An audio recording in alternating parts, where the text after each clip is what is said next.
Like many of you, I'm sure I have spent every waking spare second of the past few weeks playing Baldur's Gate 3, and I have no regrets about that. Karlach is my absolute favorite, and so I decided to do a quick sort of casual cosplay of her. I didn't want to get involved in her full outfit. That's too many belts and buckles for me, guys. Today is basically a tutorial on making prosthetic horns and pieces out of foam clay. Now, foam clay is this fantastic stuff that's pretty new in the cosplay world. It's literally, as the name suggests, it's got a very clay-like texture, so you can mold it very easily, but it dries super light with a little bit of flexibility, like your EVA foams or craft foams as well. Before I go on too long, I just want to do a shout out here to Lumin's workshop, who actually gifted me a tub of foam clay for a future project that I haven't started yet, but I basically used the leftover from the previous tub that I purchased to make these horns. I'm using foam clay here mostly for the prosthetic versions, the ones that stick straight on your skin, because it is so light and flexible. It doesn't like weigh down or get too brittle when you're sticking it down. There are a couple of different ways you can make horns, and I've got another video showcasing a couple of other ones you can check out as well. I'll put the link down in the description for you to see for yourself. I'm also going to show you guys how I did the rest of the makeup as well, including the body paint.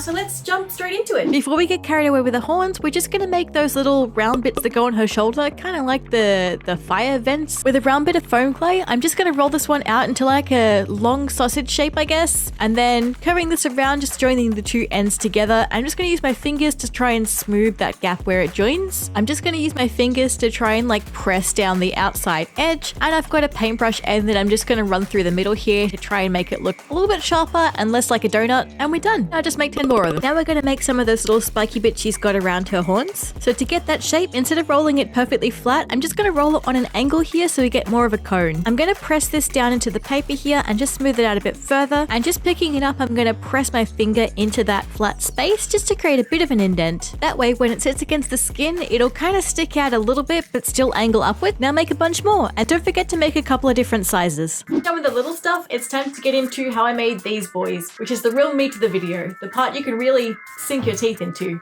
Get it? Because Karlach, she said, never mind. Anyway, get yourself a bunch of toilet paper rolls. We're going to use these as kind of our frame that the foam clay is going to go over. I'm going to cut out a piece on a pretty harsh angle here. That way when it sits against the skin, it'll sit on an angle. I definitely recommend holding them up to your own forehead so you get a feeling for where they're going to sit as well. For her unbroken horn, I've actually cut a little slit in the back here just so I can sort of fold this front bit to sort of start that curve backwards going. And then I've got a couple of other strips that I've cut out of the paper roll here, which I can sort of just slot into the top as we go and just slowly build that shape so it curves backwards and out to the side. Okay, so you could keep building up these little paper roll pieces, but I'm a bit lazy, so I use some armature wire that I've doubled over.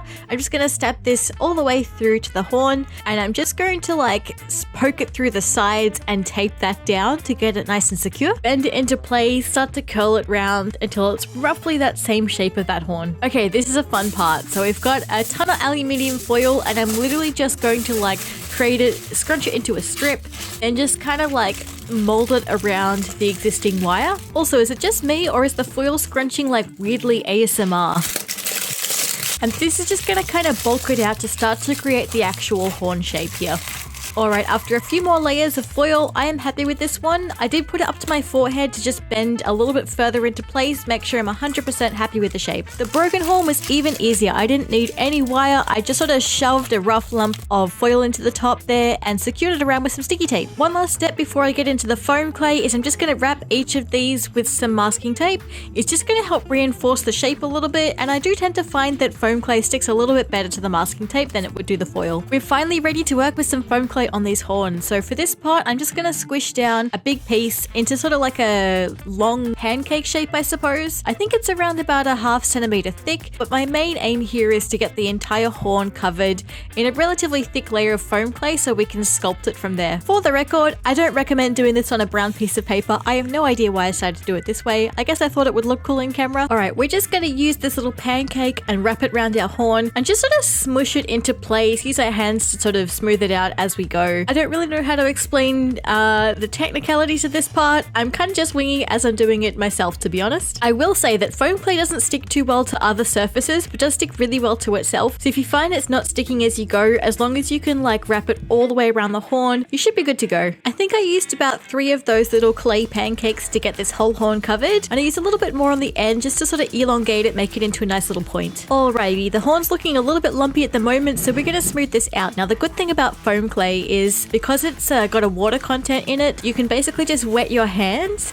and start smoothing it out. That way the foam clay gets a lot softer, a little bit stickier, so it's nice and easy to work with to make it a bit smoother. Now this is going to get covered in ridges later, so it doesn't have to be perfectly smooth. In fact, if you did the last part really well, better than I did, then you probably can skip the step altogether and just move on to the sculpting part. Okay, so for the details of the horn, to start off with, I'm just going to roll out a long piece of spaghetti out of the foam clay, and that's going to form the ridge that runs all the way down the horn. I'm just going to smush that straight onto the horn here and just kind of press with my fingers down the sides of each one, make it more pointed and less like a round shape. And yes, I am using a toilet roll here to hold up my horn while I work on it. If you have a slightly more dignified way to stand up your horn, please feel free to use it. To sculpt all of these ridges, I'm just going to slowly work my way up the horn, and I'm using just an existing clay tool that I had, but you could use a pencil quite easily. I'm occasionally dipping this one in water and then going back over it, just in case the foam clay is getting a little bit dry by this stage.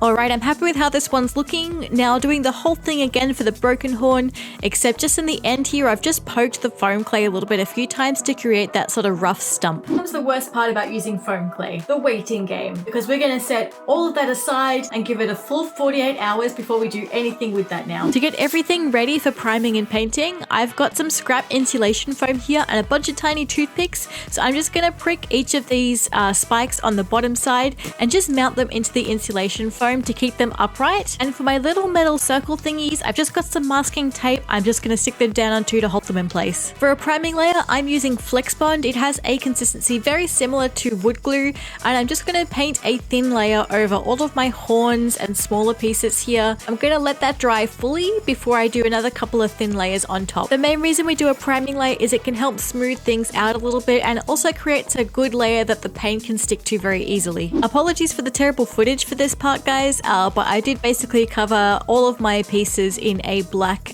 base layer of spray paint. So to paint up these little circle parts, I basically just had some silver that I'm going to dab over each of them, so some of that black is still showing through, kind of to create a bit of a patina effect, like a really dark gunmetal grey. I painted a dark brown acrylic paint very roughly over each of these spiky bits and the main horns themselves. I didn't like how it looked on the main horns though, so I went back over those in a very dark grey. Once that layer was dry, I basically went over the whole horn again with a black wash. So the wash is a very thin paint, so it'll sort of fall into those cracks and gaps and create a bit of texture on this horn. I dabbed off the excess with a tissue, left these to dry completely, and then just sprayed them down with a top coat of a matte varnish. These horns are currently hollow underneath, and we want to fill that one out so there's a nice bit of surface area where we're going to stick this to our heads. Trace some small oval shapes out of EVA foam here that I'm going to glue with some contact adhesive onto the bottom of both of my horns. This extra little piece of EVA foam that I've attached basically sits against my head and just helps hold some of the weight of the horn. I'm going to coat the bottom of both of these horns in liquid latex. Once that dries, it's going to create a really good surface that you can apply spirit gum or Prosaide to, and it's going to stick to your skin really, really well. So I just moved house, and I don't know where my backdrop is. I've looked everywhere for it. So we're just going to agree between us to ignore the fact that the backdrop is currently a wrinkly old bedsheet and pretend that it actually looks super cool and perfect and great. Contact lenses in, and these are looking awesome. Not gonna lie, I was tempted to shave the sides of my head just for this cosplay, but in the end I just applied some hairspray and brushed it back. Now I'm not gonna try and do my entire head with the black and perfect red that Karlach has, but I'm just gonna apply some black hairspray all over my head here, just leaving out a couple of strands just to sort of give it a bit of texture, like she's got the red coming through hers. Try and get it off my face. Also, don't forget to do patch tests for literally anything that you're putting on your skin, guys. In the past, when I've tried gluing on horns and things so close to my head, I end up taking out some of my hairline, so I'm just gonna see if I can like put a little bit of EVA foam here, like right there, to kind of protect my hairline a bit. What I'm just put on here is Prosaide, which is kind of like spirit gum on steroids, is my understanding of it. See how it's dried clear here and here? For the most part, that's what you want. And I'm just gonna like put this here just in case, because it sits quite high up on her forehead. And then do that, and then fingers crossed. Okay, that's sitting nicely. Now let's try the big one. Oh my goodness. Okay, this has to be even, I think. We are good to go. Okay, so an issue I'm having here is I can already feel that this is starting to weigh down to the right there. So I think I'm going to try something a little bit drastic here, because my little foam piece in here doesn't seem to be doing its job quite as well. I've got a big ass needle and some nice thick thread here, and I'm gonna try and go behind the horn and like just poke through the foam. Yeah, because if I can like get that coming through the hair and like clip that to here, I can already feel that takes off some of that weight, and I can clip that down through here, obviously without the freaking needle attached to it.